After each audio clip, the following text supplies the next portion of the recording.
I'm Laura Jones, and this session we're going to be speaking with elite ultrarunner David Laney. David, welcome. Thank you for joining us. Yeah, thank you. I'll read out a little bit of an introduction. A couple of David's 2019 achievements include wins at the Rocky Raccoon 100 miler and Tiger Claw 22 miler. Over the last few years, he's competed in several Western States and UTMB races. Is definitely no slow coach with a marathon PB of 2 hours, 17 minutes and 2 seconds. Qualification for the Olympic Marathon Trials in 2016. David runs for Night Trail, Spring Energy and TrailButter. He's a coach at Trails Tarmac, is 31 years old and lives in Portland, Oregon. So, David, welcome. Thank you for joining us. Before we get into the sort of nitty-gritty and the more technical questions, could you just give us a little bit of your background, where you grew up, how your sort of running journey started? Yeah. I think it probably started. My dad started running marathons when I was really young, and he would come back from his run, and I would try and talk him into taking me on a run. And so we'd run a couple miles or whatever. And then I started cross country in elementary school, and we had practice pretty much every day and races on the weekends. And I really enjoyed cross country and starting when I was 8 or 10. And then it just kind of went from there. I ran in middle school and high school, and then in college started kind of being somewhat competitive, I guess. And then after college, I always kind of had a goal of running the Olympic trials for the marathon, maybe since I was 10 or so.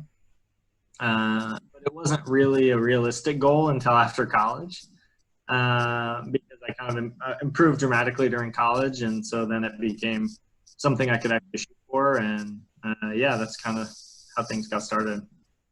Wow. So kind of in your blood, really. You said your dad was a marathon runner, so you grew up around it. Yeah. That's really interesting for me because I've got 3 little girls, and it's nice to see them watching and to know that how, what it inspires. Yeah, absolutely. So what was it that motivated you to get into ultra running, to go from the marathon to running these big long distances? Yeah, it's kind of, again, I was on a backpacking trip with my dad when I was really young, maybe 10 or so. And it was like a 4-day backpacking trip. And I just really enjoyed that time in the mountains. And every summer we'd go do something. It was pretty hard for a little kid. I think my dad just thought it was not that hard. But I just remember being so tired every day and so exhausted. And, he was just having a lot of fun.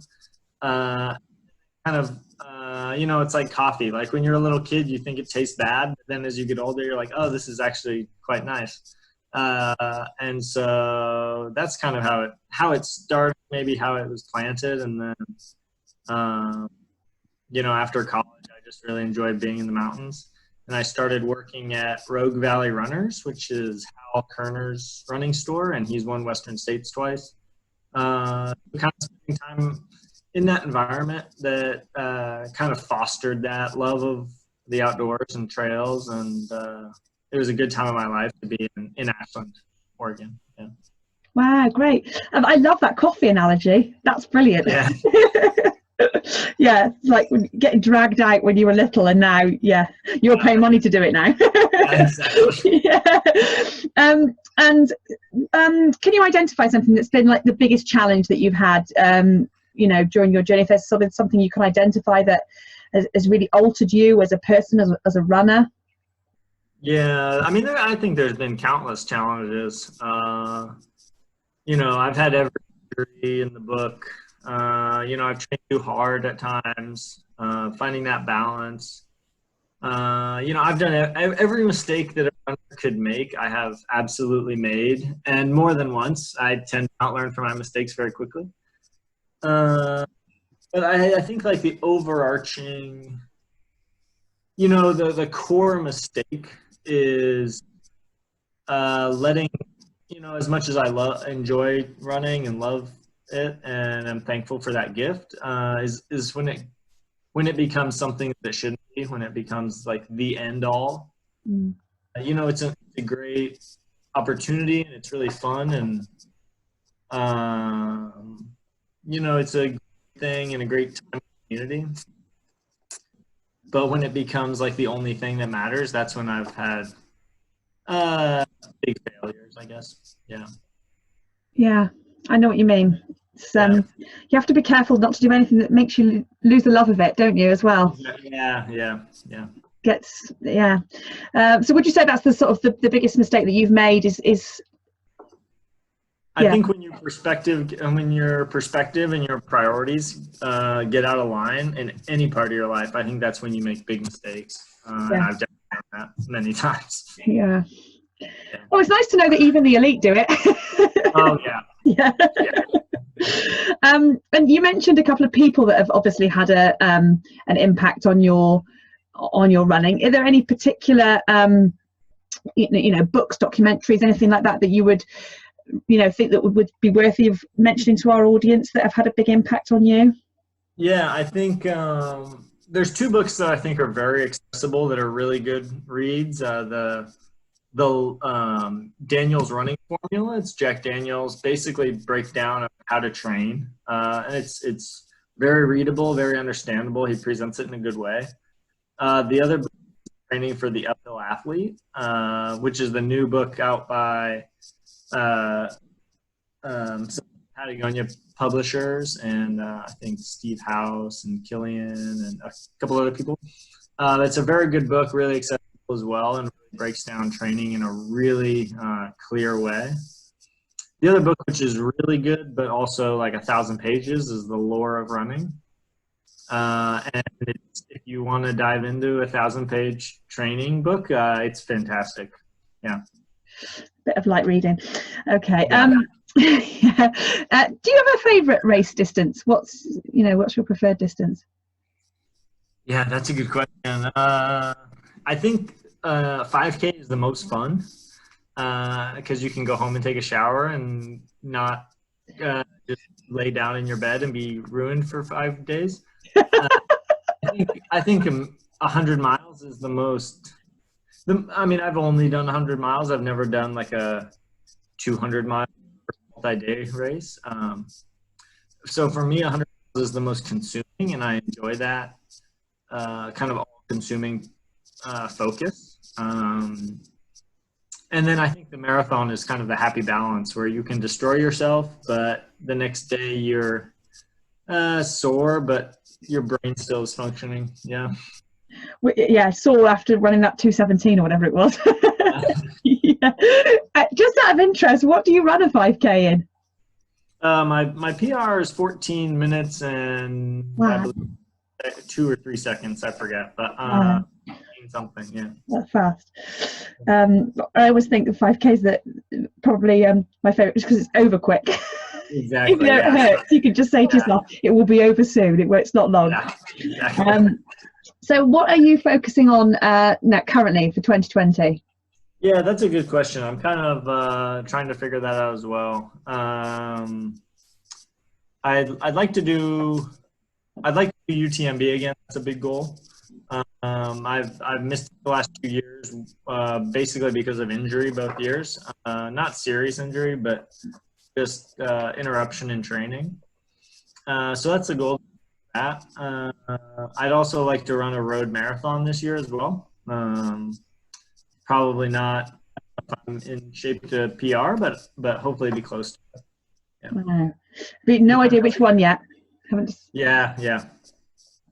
And long term, do you have any, sort of overarching long term goals that you've got, that you'd like to establish during the course of your career? Yeah, I'd really like to do a 200 miler, like Tour de France or, there's a few really good ones. I'd also like to do the Pacific Crest Trail. Both of those, I think, I've seen how damaging 100 milers are on my body and how long it takes to recover. So I'd like to be able to enjoy running for the next 20 or 30 years.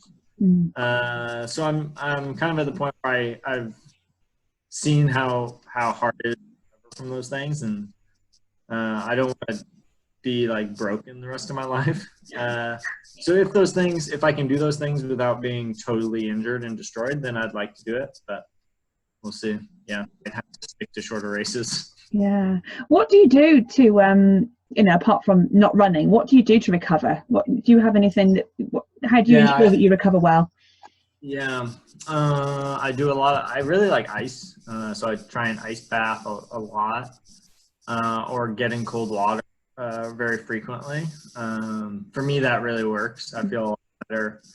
I do, you know, a lot of PT, physical therapy stuff for the old injuries I've had. So they try and just to keep them from coming back. So, you know, I finish every run with 30 or 40 minutes of, you know, like exercises to keep injuries away. That doesn't always work. It does better than not doing it. Yeah, you're good. You do your exercise, your stretches. Yeah, yeah. You know, I do a lot of foam rolling pretty much every day after I run, again in the evening. You know, just general recovery stuff, just consistency, I think, with all of that. You know, the more the better, yeah. You've learned that, like you say, from your mistakes of absolutely. Yeah. Okay, so now if we could spend a bit of time looking at your training, that's what a lot of people would be interested in.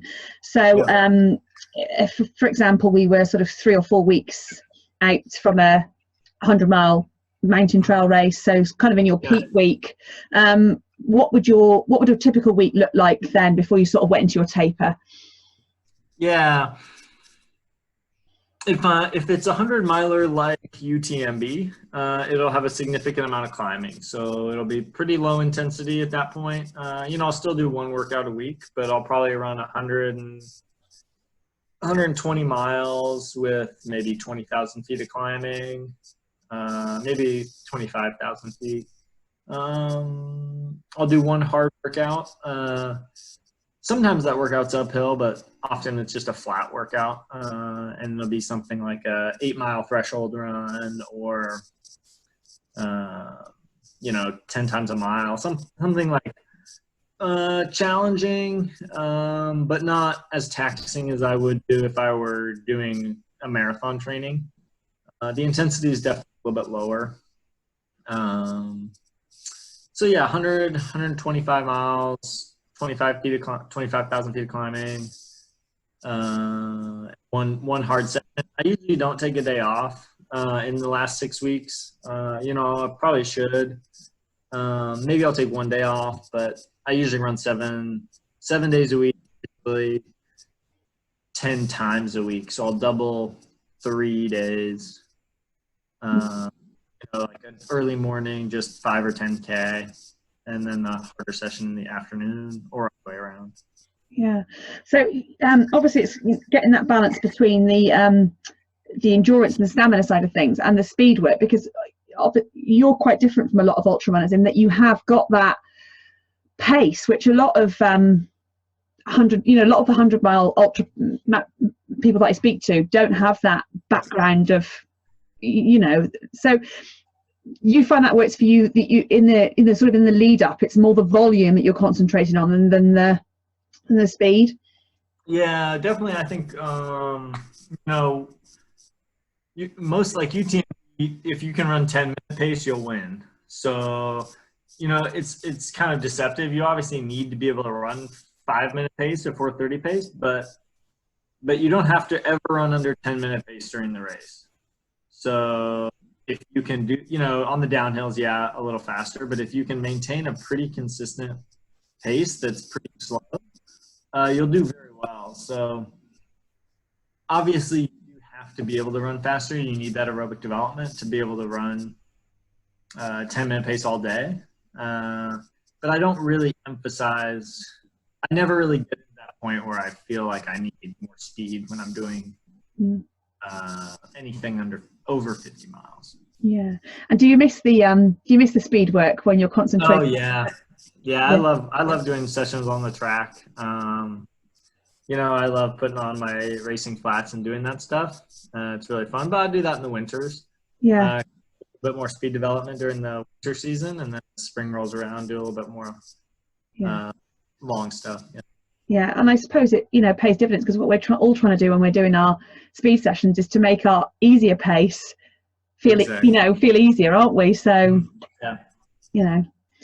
Yeah.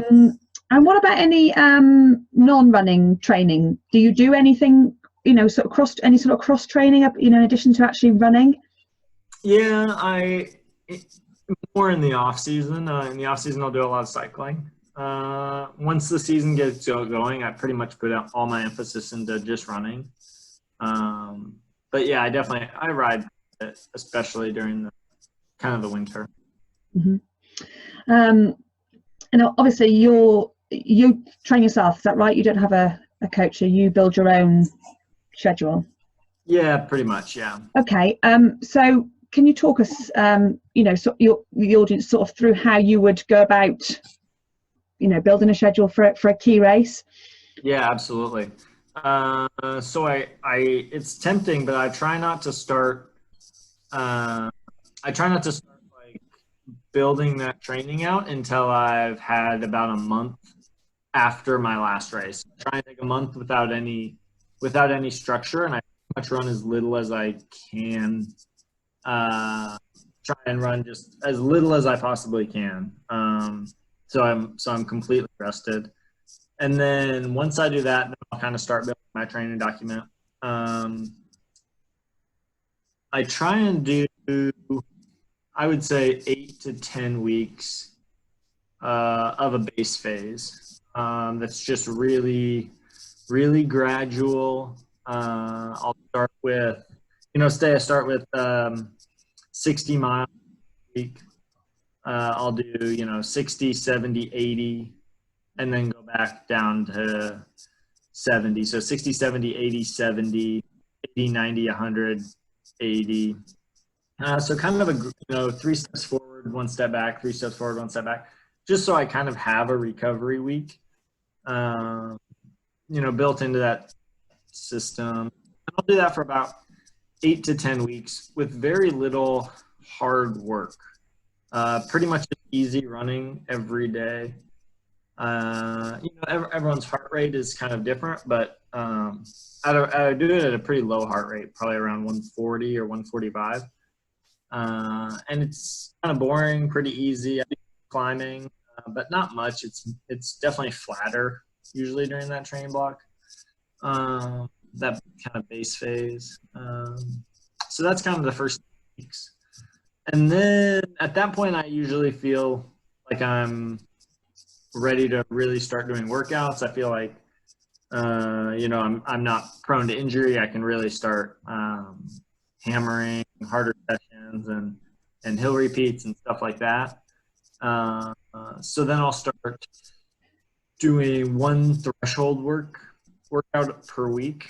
And usually I'll start off with like 3 times 5 minutes, just something really, really short, and then build that up to an hour of threshold per week over the course of the next 10 weeks or so. So just gradually build that threshold run every single week. And then I'll incorporate usually 1 other session. Sometimes it's a track session, but usually it's hill repeats, really long intervals, some other, uphill, downhill workout, kind of more race specific. And so I'll usually have 2 workouts every 10 days rather than 2 workouts a week. And then the long run, do 1 long run once a week. And that's anywhere between 15 and probably 20, 35, 40 miles. And I usually only do 2 or 3 40 milers. Usually more like 30. And I'll do my last run, I would say my last 40 miler usually 3 weeks out from the race. And then after that it's just kind of taper. Yeah, so that's kind of the basic structure. Okay, it's interesting, hearing you talk about those early weeks of just easy running, because this is something that a lot of I've seen quite a lot of talk about it lately, is that people perhaps realizing that they're running their easy runs much too fast, I think everybody does. Yeah, I think it was something after Kip Coogee ran the 2-hour marathon. He said that a lot of his easy runs, he runs at like 9-minute miles, which, yeah, you know, if that's you look kind at, of like, yeah, you know, if you look at, you know, me that's running 9-minute miles in a marathon, my easy pace should be, I don't know what. yeah. But I it does. think it's definitely what he's getting at is definitely accurate. Everybody runs too hard easy days. Everybody goes out too hard in races. Everybody goes uphill too fast, especially early in a race. People go uphill way too fast. Their heart rate way too high. You know, on your normal easy days, if you're going uphill, your heart rate's probably too high. You should probably go easier. It should, like, I see people, you know, like especially new runners, like I see them running down the sidewalk and they're like breathing really hard and their face is red and working really hard because that's what they think is, you know, they think that it should be hard and it should hurt. I just like, you know, I want to just stop them and say, no, you have to just walk or just go really easy. Easier is better. It's hard in your brain because you know, we're used to hard. We want things to be hard to produce benefit, but it's kind of the opposite. Yeah, and everybody wants quick results, don't they? Yeah. Everyone, yeah, I'm gonna start running. I'm gonna get really fit really quick. Yeah, exactly. Yeah. Yeah, and I suppose as well, it's discipline, isn't it? You know, it takes sometimes if you think, right, I'm just gonna go and do 10K or whatever, there is just that. Let's just go and get it done. It's that discipline of thinking, no, I'm gonna slow down. I'm gonna run it up at easy pace. Mm-hmm. Yeah, we at this have everyone go by minutes instead of miles because then it's then you're not worried about the effort, or you're more concerned with doing the right effort rather than just getting 10K done or whatever. Yeah, that's a good tip. Yeah, I suppose if you do an hour out and back, just turn around at half an hour and come home. Do an hour. Yeah. Yeah.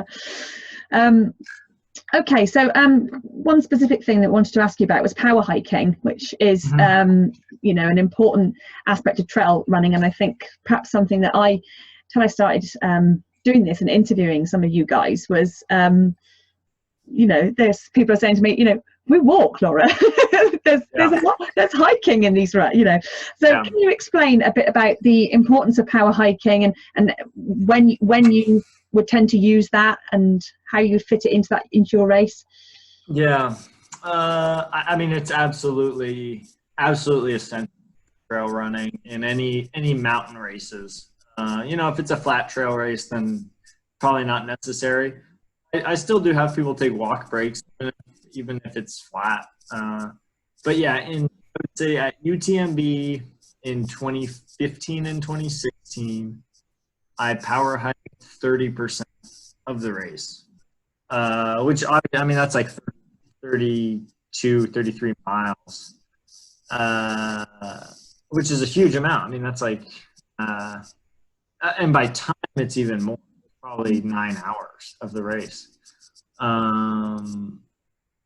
So yeah, it's absolutely essential to be able to power hike well. It also kind of goes into what we were just talking about, like having that effort be really easy. You can't have your heart rate at its maximum for 20 hours or whatever, or even even in a 50 mile or 100K. It's important. We don't have the capacity to run the entire way. And just so much more efficient. You're expending way less energy over all, depending on how steep the uphill is. It's hard to decide sometimes, but I feel like if you feel like you should power hike, you definitely should. If you're questioning, I should hike this, you definitely should. Early in a race. You can eat better power hiking. You digest better, you're at a lower effort. It's just a really sustainable way. It's just really sustainable tool to use during your racing. And you can practice that in training as well. If you have a long climb, you can hike the first part of it. And you mentioned at UTMB that you probably power hiked about 30% of it. Is that quite typical of people that are doing UTMB, or is that because obviously you are comparatively pretty quick? we know that. So, can you see what I'm getting at? Or is that fairly standard across people that would be doing the race, that you think about 30% probably? I think that's probably the lowest, probably one of the lower ends. If you're finishing UTMB in 40 hours, you're probably hiking 90%. I think if you ran really fast, you'd probably hike 30 to 40%. Yeah. And that's just because you're out there less time. If I was doing a 40 hour race, I'd probably hike 50 to 60, 70% as well. I think it's more time-based than distance. Yeah. Hard to say. Like you say, us slow people are the true heroes that are out there for. Oh, absolutely. It's unbelievable. It's unbelievable what people can. Yeah, I could not be out there for that long. No, actually, I've got a friend that he's a really quick marathon runner, but he ran a road marathon with his partner in April, and he'd never been kind of at that end of the race before. And he said to me afterwards, "It's carnage back there." He said there was people on the side of the road, people falling over with injuries. He said, "I've never seen anything." I said, "You the guy, you're legends." Yeah. It's unbelievable what people do. Yeah. He just usually goes out, gets it done 2.5 hours, and he's done. Yeah, totally. Okay, so moving specifically onto our race day, what are the sort of things that you do, the things that you execute to make sure that your race goes the best way that you want it, goes the way you want it to, really? Yeah, I think again, what we talked about, just going out really patient and easy. At a 100-miler, I just go like it's a normal everyday long run. I try not even to think about it for the first 30 miles. The longer you can wait to make it feel the better. Just go easy, just enjoy it. Even in the biggest races I've ever run, I just try and not even pretend it's not even a race for 30 miles. I think, prioritizing your eating, making sure you're eating well and digesting it. Again, that kind of goes into effort. If you're running a too high of an effort, your body's not going to digest. We have limited blood. Mm-hmm. And so if all that blood is going to cooling or going to your legs or whatever, it's not going to go to your stomach. And we need to digest during the first third of a race, and preferably the lower, but often that doesn't happen because the intensity or the effort just gets too high. But yeah, prioritize eating in the first half.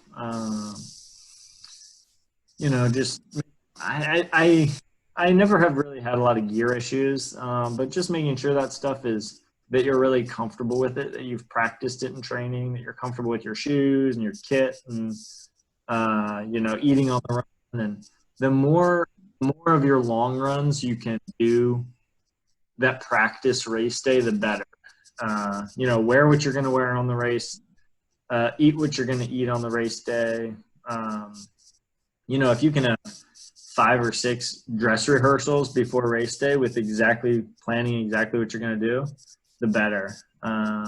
You'll go in much more confident and much more prepared. And those are the main things I do to just be ready on the day of the race. And are you one of these people that likes to spend a lot of time researching the other competitors and that sort of thing? No. You're not one of them? No, I don't. I mean, if my friends are racing, then I'm happy to be there with them. But no, when I get to the starting line, I never know who's going to show up. No, so you mentioned there about one of the things you like to do is kind of switch off on the fact it's a race for the first, the first portion. Thinking about the mental side of it, which obviously is, a big part of running these big distances.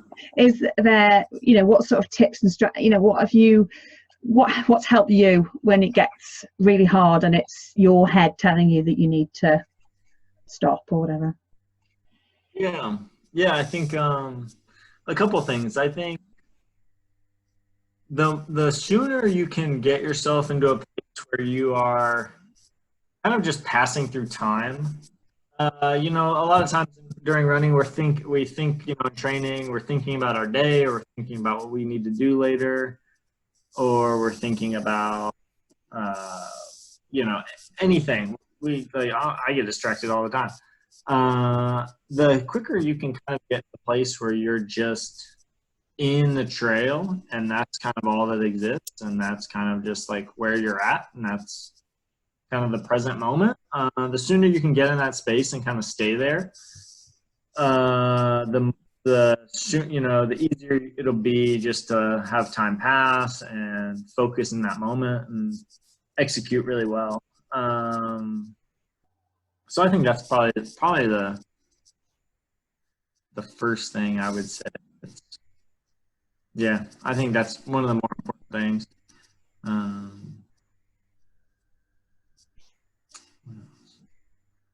Yeah, there's so many things to think about on race day. Yeah. So you're preoccupied. Yeah, I can imagine. And you mentioned about eating before, and how, you know, in the earlier part of the race it's really important. What sort of things do you like? What do you like to use nutrition and hydration wise when you're racing? What works for you? Yeah, I really like those spring energy gels. I started using them about three years ago. And they're like pretty much a rice base, so they continue to work well through the race.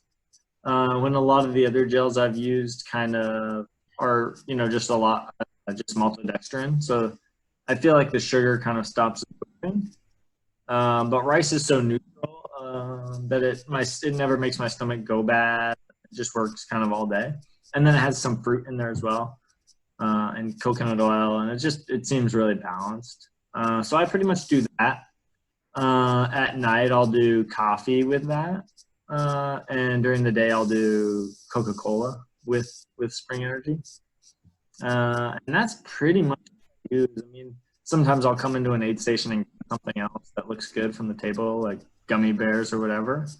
But I pretty much stick to those things, and that works pretty well. And what about, you said you haven't really had any issues with your gear, but is there anything in particular that you really rely on, that you really rate in terms of, you know, gear and equipment?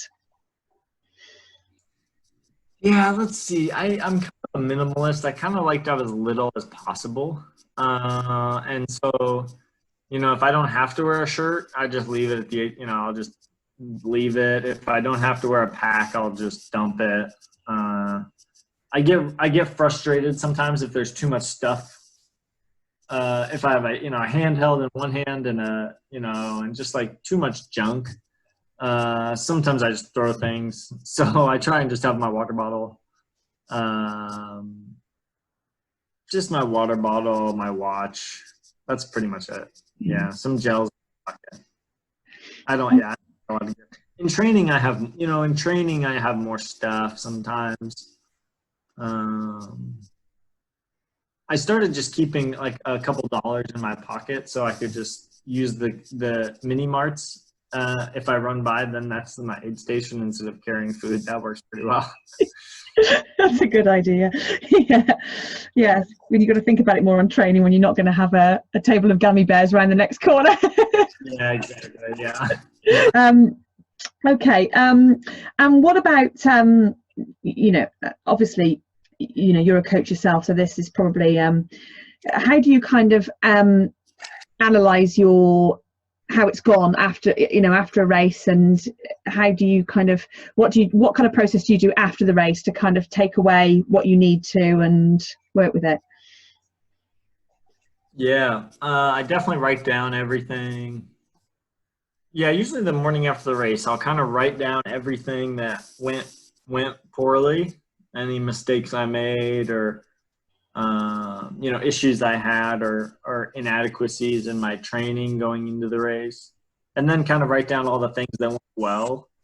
Any areas I felt really strong, if I felt was climbing really well, or if I was eating well, or just kind of compare and contrast those two things and kind of see where patterns pop up. And then really look back at my training, because you might write a perfect training block, but it doesn't always it's not always executed perfectly. You know, you might have an injury, you know, for a couple of days, or a little issue, or get sick.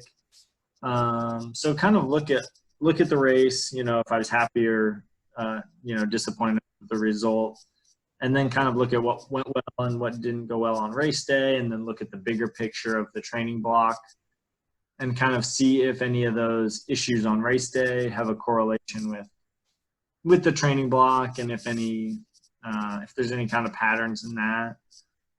You know, there's so much, it's amazing how much data the watch gives you. You can see your pace and climbing pace and all that kind of stuff, heart rate.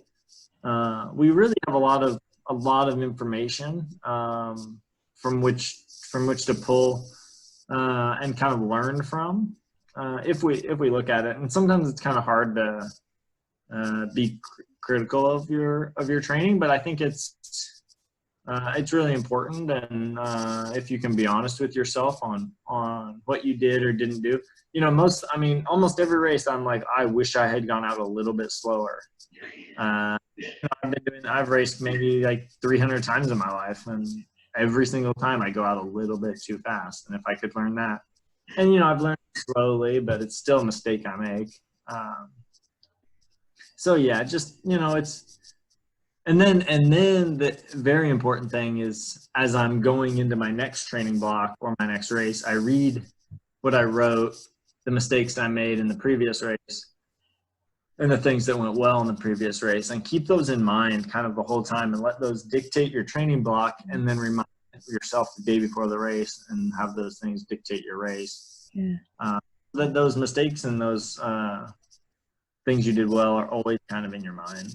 Yeah, I was going to ask that actually. I was going to say, so if you have a successful race, presumably then you would look at your training, and that block would then form the basis of training for your next race, because it's obviously, you know. Yeah, exactly. You know, there's a lot, like, we have good information and good science that you can base things off, but a lot of it is trial and error. You know, there is a lot of like, this worked for me or this didn't, and you know, learning just from that. A lot of it's kind of guess and check at times. Yeah, and I guess with you coaching other people as well, you probably find that's you know, that's the case, isn't it? Because when you've got that sort of overview and all the knowledge that you've got, but then you can't ever account for a certain person's quirks, can you, and their own, you know, until you get to know them.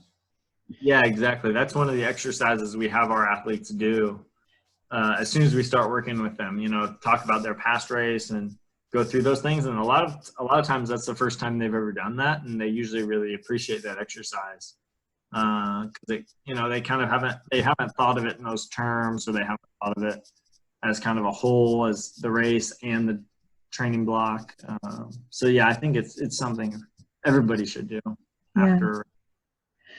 And I was in one of the closing questions that I'm going to ask you now. I'm going to ask you about characteristics that you think help you to be successful in ultra running. And that's interesting what you just said about when you get a new client, you kind of ask them about their past races. But do you think you know, once you get to know a client a bit more, that are there characteristics that you can sort of see in people that you think makes them more successful?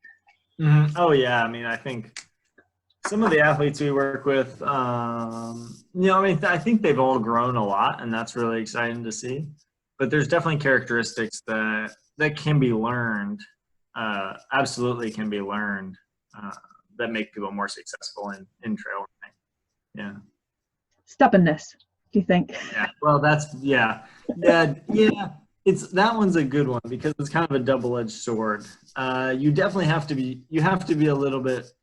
You have to be very stubborn to finish, you know, or to even start some of these races, or to even start training for these races. But then it's also the reason people get injured or train too hard or this or that. So that one's a tricky one. Yeah. And maybe there's a slight leave of, you know, tendency to take a slight leave of your senses. You know, what is it that makes people want to do these things? Yeah. Okay, so thinking back, if you could give your younger self one piece of running advice, what would it be? I think, I think being more patient with the process. I think early in my racing career, I would just race every weekend. The more I could race, the better. And I didn't, and it was really, really fun. But I think, the way I do things now is much more sustainable, having 1 or 2 races per year. And, that's always kind of tricky too, because if one goes poorly because of one reason or another, then it kind of feels like a whole wasted training block. But I think just racing less when I was younger would have been really smart. And, I definitely didn't, like I do, an hour of PT every day now as I'm getting older. And I never did that when I was 20. I would do like 30, I would foam roll for like 3 or 4 minutes, and I was like, that's good enough. So I think, more patience, more of a long-term approach, and, a little bit more like realistic expectations. Everything you learn as you get older in life, I definitely would have told my younger self, and my younger self wouldn't have listened. So it's yeah, and you know what? That's what being young's for, isn't it? Yeah. Okay, so if any of our audience are watching and they're just considering possibly entering their first ultra, just starting, what would be a piece of advice that you'd give them? Yeah, so many. I mean, it's really exciting. I think that's one of my the athletes I coach that are doing their first race, that's definitely the most fun. Because they're just growing so much each day and growing so much in the season. I think it's really, really fun working with those people. I think the biggest advice would be the same thing. I think being patient with the process, Rome wasn't built in a day. I think, by the time I ran my first ultra, I had been building my miles essentially every year I'd ran more for pretty much 20 years. And so, by the time I was 25 years old, like it made sense to run a 50-mile or, whatever 100-mile race. And a lot of people are new to running. So, maybe they've been running for 6 months, or maybe they run a 10K or a marathon and now want to run an ultra. And I think it's totally fine. I think it's great. People can go from not running to running an ultra in a year or two. But they also need to remember to be patient and to go slow and to, respect their bodies and to address injuries or issues or whatever, to take care of themselves and recover properly. I think just that patience is really important.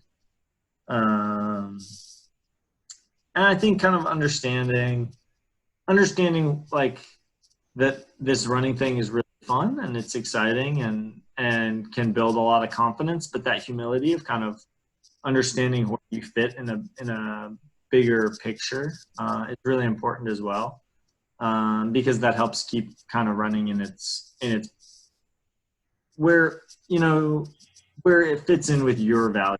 It doesn't have to be number 1 or number 10 for any given person, but as long as you keep it where you want it to be, then that's That's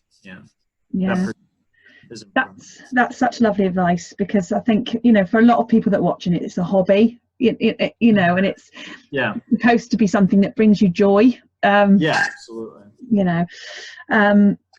Okay, and what about anybody who's watching who perhaps has already got some ultras under their belt, but what they're really hoping to be able to progress? What would be take it to the next level, so to speak? What would be the advice that you would give them? Yeah, I think, there's lots of things you can do to get better. You can run more miles. You'll pretty much get better to a point. You can, increase the intensity of your run. You'll get better to a point. You can do more. You can get better to a point. All these little things you can do, and you will improve. But I think, again, like, realizing these improvements might take a year or two. Again, that patience. And then understanding, like, being honest with yourself. Like, am I running too hard on my easy days? Because everyone does it. best runners in the world to people who are just starting. So like that if you want to take your running to the next level, you're going to have to do things that you probably don't like. And one of those is probably running easier. One of those is probably doing more PT, rehab, strength training, making your body really durable and strong.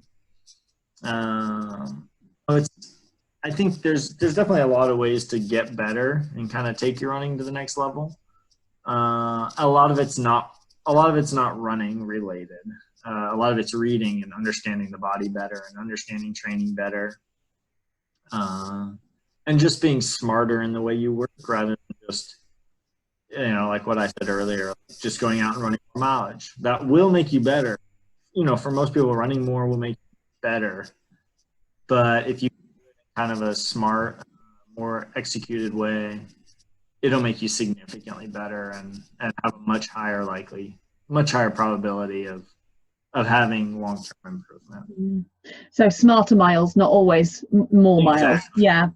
And I don't think there's any, it's no small coincidence, is it, that the people that are winning these big races are predominantly not guys in their early 20s. It's something that comes, there's something, that wisdom, and it's something that comes a bit later in life, that whatever it is that you need, these things that you need to come together to be a really successful ultra runner, they don't, for most people, it doesn't all come together until they're more mature and, like you said, willing to read and have that patience. And yeah, it definitely takes time. I feel like if I knew what I knew now when I was 20, I would do everything different. Like I would not, it would be totally different.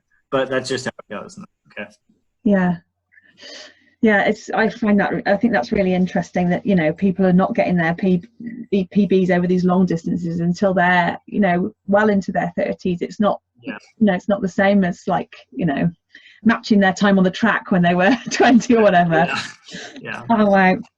Well, that's really, really interesting. And I think that's about wraps us up, really. Okay. Thank you ever so much for sparing some time to talk to us. Yeah, of course. Thank you. And we'll put the links so that people can follow you if they follow what you're up to and what 2020 brings. And thank you very much for sparing us some time, David.